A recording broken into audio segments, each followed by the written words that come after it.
I'm Victoria Ballou, and welcome to my YouTube channel. In this episode, we're going to explore what court cards mean in the tarot deck, because I know that they can be confusing, especially if you're just beginning to read court cards for yourself or for your clients. So let's take a look. And to understand the energy of the court cards in tarot, it's important to remember what the psychologist Carl Jung had to say about them. The king, queen, knight, and page symbolized four aspects of personality. There is the feeling aspect represented by the element water, which is cups, while intuition corresponds to fire, which is wands, thinking to air, which is swords, and sensation to earth, which is pentacles. Jung was referring to the Rider-Waite-Smith deck, which was the only mainstream tarot deck in existence at that point. However, Aleister Crowley came along and changed the page to the princess to create a balance of female and male energy in his Thoth deck.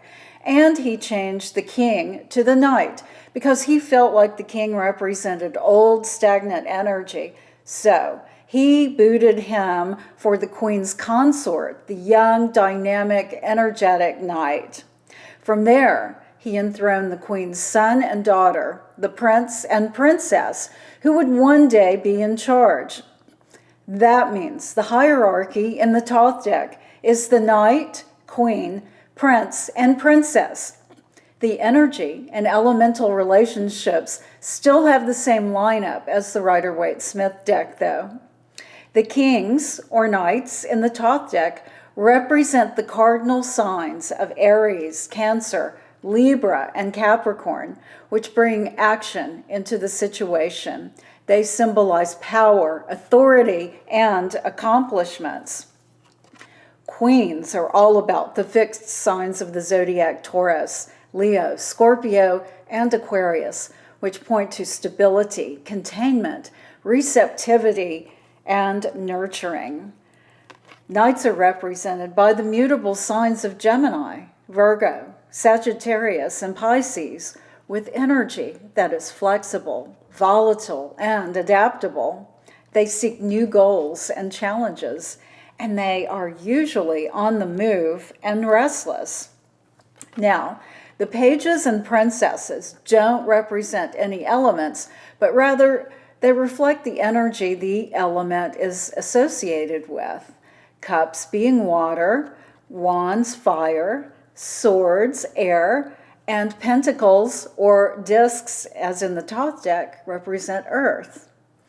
When a court card appears in a reading, it may refer to an aspect of the querent, or an aspect the querent needs to nurture or pay attention to, or a separate person in the querent's life who radiates this energy. Or finally, it could represent and refer to an event, either past, present, or future, depending upon where the card appears in the spread. While this may appear to be a bit complex, when you consider the entire narrative of the spread, it will likely be obvious which aspect applies. This is very important, and some practice will make it much easier for you. Now, a word about reversals in tarot spreads. They're also confusing at times, so let me simplify it for you. Some tarot readers regard a reversed card's meaning as the opposite of what it would mean not reversed. Other readers completely ignore reversals and interpret them from the position they hold in the spread. Still others, and I'm in this camp, see a reversal as a card demanding extra attention. That means the energy of the card could be amplified for the querent in either an auspicious way or an inauspicious way. Certainly, the position in the spread will help you determine how you should read this, and it's your choice.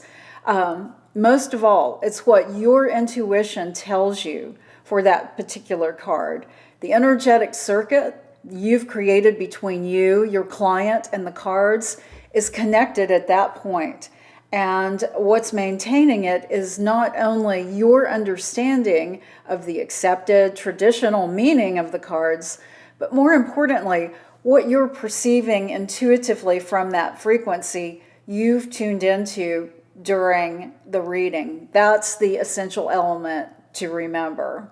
And also, let's keep in mind there are only 78 tarot cards in a traditional deck.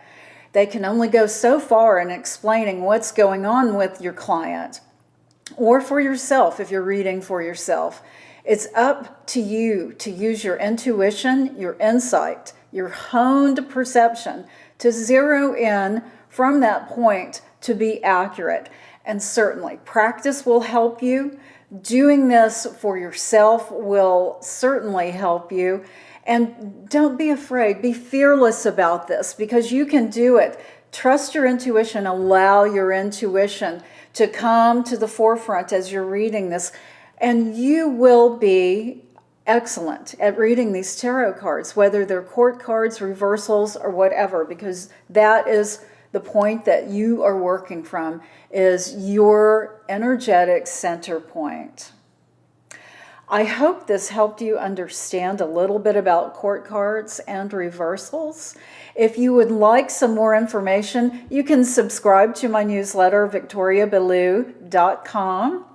You can also find out so much more about tarot through my magazine called astrologicmagazine.com. It is filled with insights of tarot deck reviews, tarot history, as well as all sorts of other metaphysical subjects. There's astrology, there's past life regression, sound healing. There's a lot of information in astrologicmagazine.com if you are interested in learning more about tarot or anything metaphysical. Thanks for joining me.